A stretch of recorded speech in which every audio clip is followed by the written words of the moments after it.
Salut l'équipe, comment ça va? Bienvenue aujourd'hui pour un live tardif parce qu'il est très très tard, il est 23h30 je crois.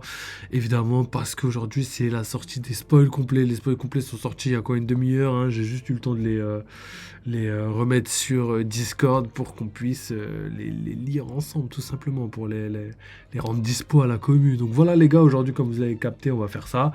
Et d'ailleurs, j'en profite pour vous dire, n'hésitez pas de rejoindre le Discord, de discuter avec la commu, de partager vos théories, etc., etc. Parce que voilà, c'est là-bas où tout se passe, c'est là-bas où on discute de tout ça. Et d'ailleurs, c'est là-bas où je vous publie tous les spoils, les épisodes, etc., etc. Donc tout est disponible là-bas, n'hésitez pas à les checker. Sinon, comme d'habitude, si vous voulez soutenir la chaîne, surtout pour la team YouTube, n'hésitez pas à juste liker, commenter et follow parce que ça nous aide pour le référencement et l'algorithme. Donc n'hésitez pas. Sinon, il y a la petite souscription YouTube hein, pour les personnes qui veulent participer de manière financière. Donc voilà, j'ai fait le tour de l'auto-promo. Let's go, on va commencer. Donc aujourd'hui, on va avoir les spoils complets. Donc c'est vraiment colossal, c'est vraiment dense. Il y a vraiment énormément d'informations.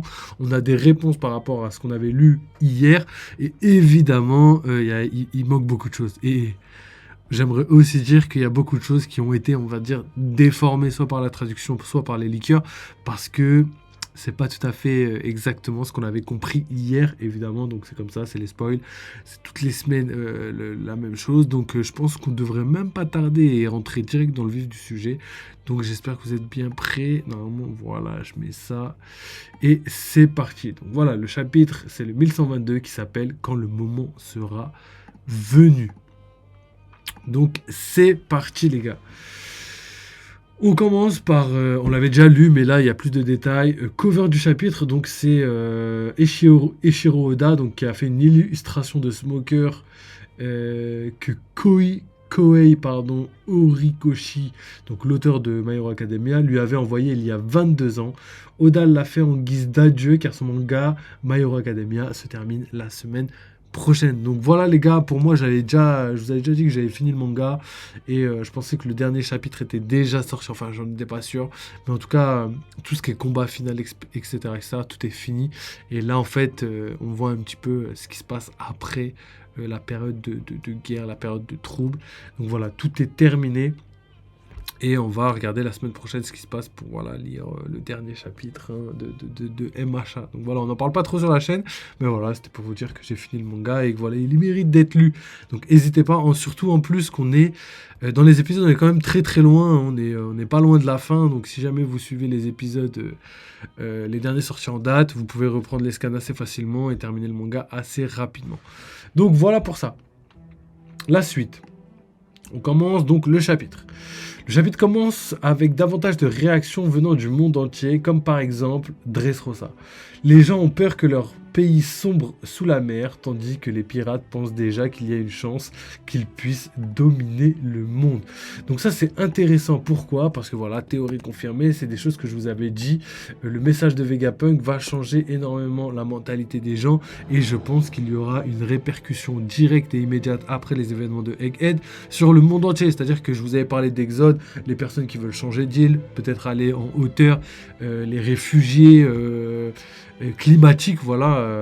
Donc voilà, c'est des références à notre monde actuel qui se passe actuellement dans One Piece. Donc voilà, théorie confirmée, je suis assez content parce que c'était aussi d'une part totalement logique. Totalement logique. Et puis voilà, Oda construit quand même bien les choses. Et c'est aussi une manière d'impliquer le monde entier dans cette guerre finale, tu vois. Il a fait en sorte que les enjeux touchent tout le monde, tu vois. Donc c'est assez bien fait de sa part. Ensuite, à l'hôpital de la marine, Kobe repense au moment où il a parlé à Luffy de ce que cela signifiait d'être le roi des pirates. Mais Kobe est déterminé à stopper Luffy. Donc évidemment, quand on lit ça comme ça, on se dit, bon, il a du courage quand même, parce que stopper Luffy, il va falloir y aller. Mais je pense que c'est aussi quelque chose qui va, entre guillemets, se réaliser.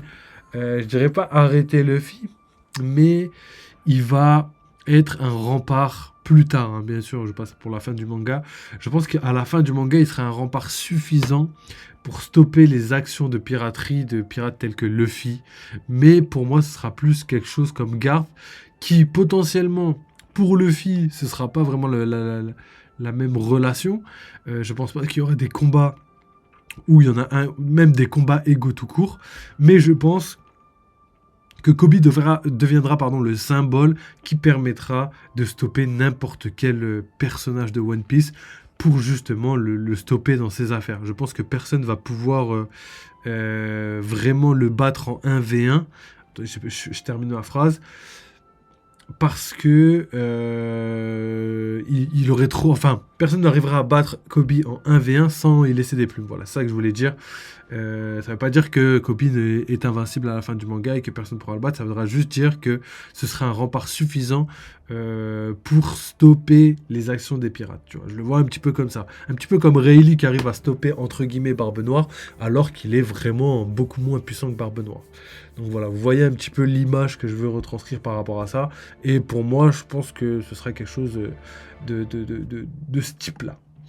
Donc ensuite, Kobe qui parle et qui dit « Luffy-san, je dois mettre un terme à ton rêve. » Et évidemment, je pense qu'il ne fait pas référence réellement au rêve, ni même à Luffy, mais je pense pour lui, il doit mettre un terme au One Piece, à Raftel et aux armes antiques. Je pense que lui, son but, c'est de sauver le monde derrière ces paroles-là.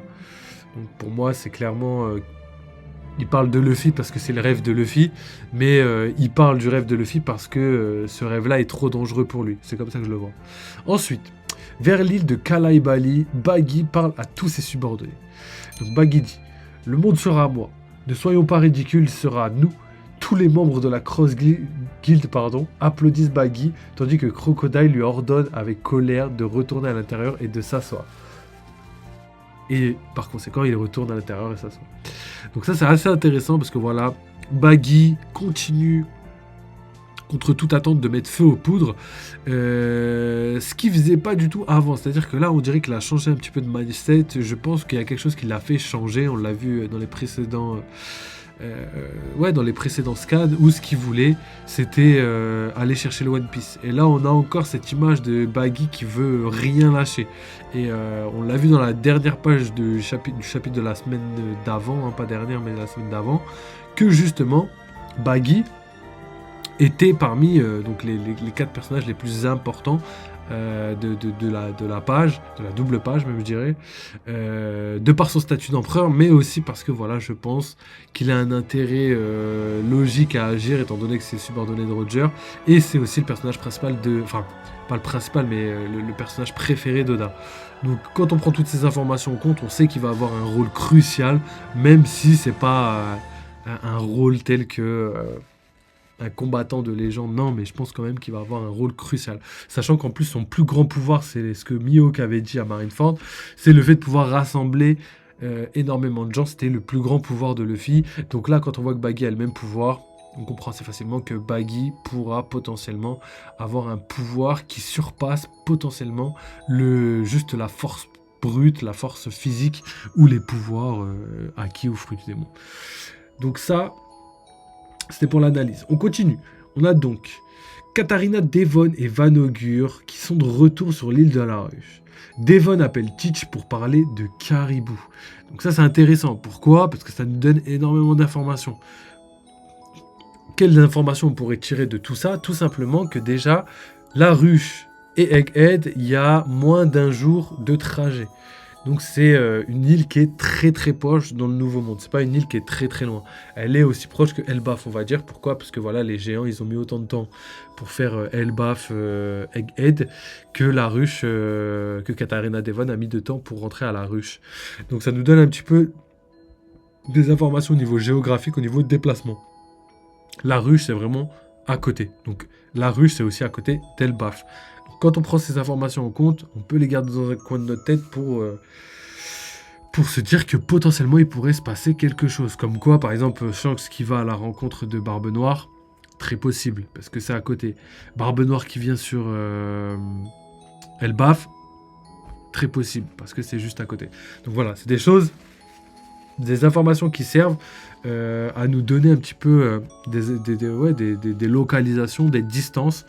Et du coup, de théoriser là-dessus, c'est des choses qui pourraient être complètement cohérentes. Donc la suite. On a Devon, donc Katarina Devon, qui dit Je peux le tuer maintenant si tu es d'accord. Et Teach répond non, amène-le-moi ici, je l'exécuterai personnellement si les informations qu'il détient ne sont pas satisfaisantes. Donc bon, je pense que tout le monde est d'accord pour dire que les informations qu'il apporte seront très satisfaisantes étant donné que bon bah c'est la révélation des armes antiques. Je pense que Teach sans ça, il aurait jamais pu être au courant. Donc voilà, ça montre aussi la construction d'Oda, hein, la manière dont il a de construire les choses de manière très carrée et depuis très très longtemps. Je vous ai parlé du plan de Teach, mais là, si on voit Caribou, on voit très bien qu'il a construit, Oda a construit son personnage de Caribou depuis l'ellipse des 10 ans. C'est-à-dire qu'il était là à Shabonji, il était là sur l'île des hommes poissons. Après, il est parti, il a eu sa propre mini-aventure. Il a appris donc pour 2 armes antiques, c'est-à-dire l'arme antique de Poséidon, mais aussi l'arme antique de Pluton. Il a appris énormément d'informations. Et là, on le retrouve, je dirais quoi, 10 ans plus tard. Hein, je me rappelle plus trop des...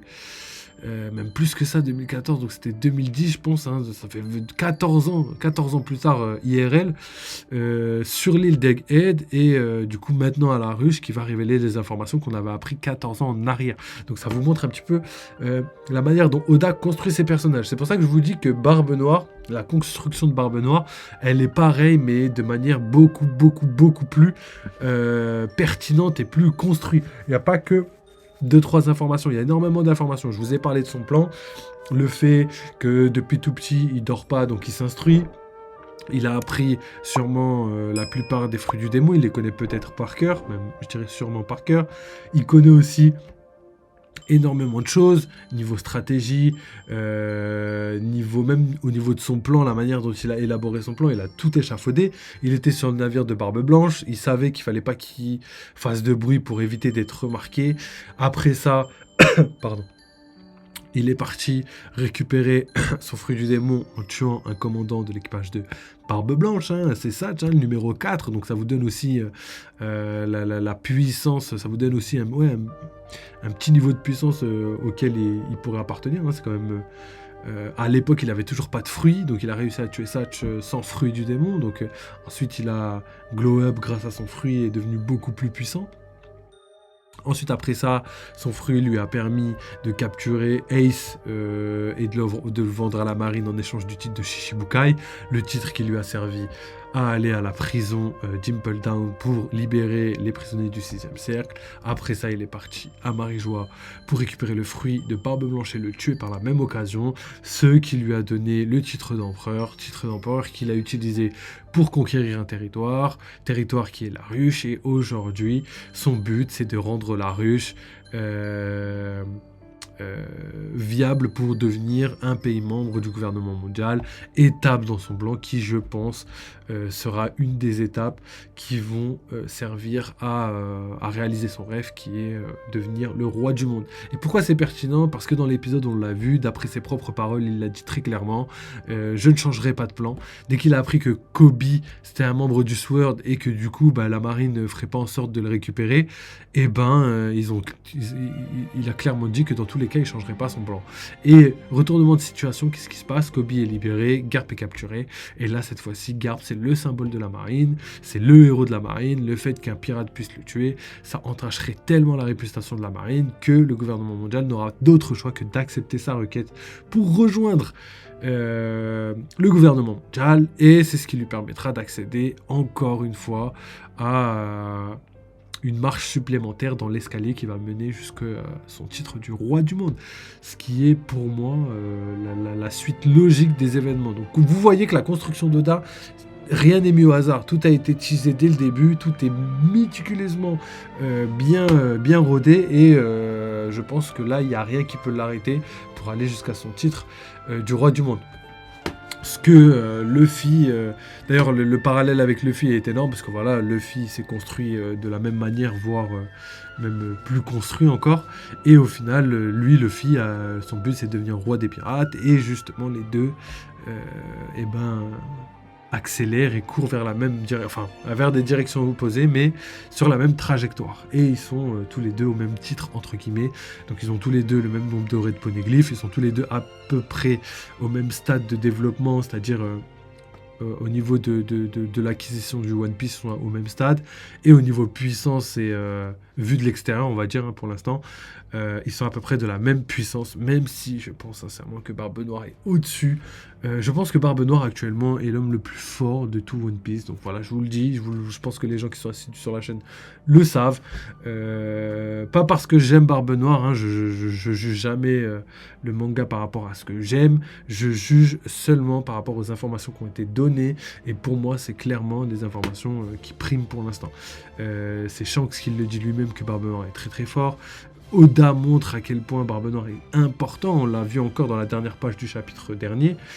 Donc voilà, je pense que vous avez toutes les infos. Je préfère juste vous le dire parce que je suis convaincu que ça va se passer comme ça. C'est pour moi celui qui a hérité de la volonté de Xebec. Donc tout ce que je dis pour moi, c'est d'un point de vue logique. C'est comme ça.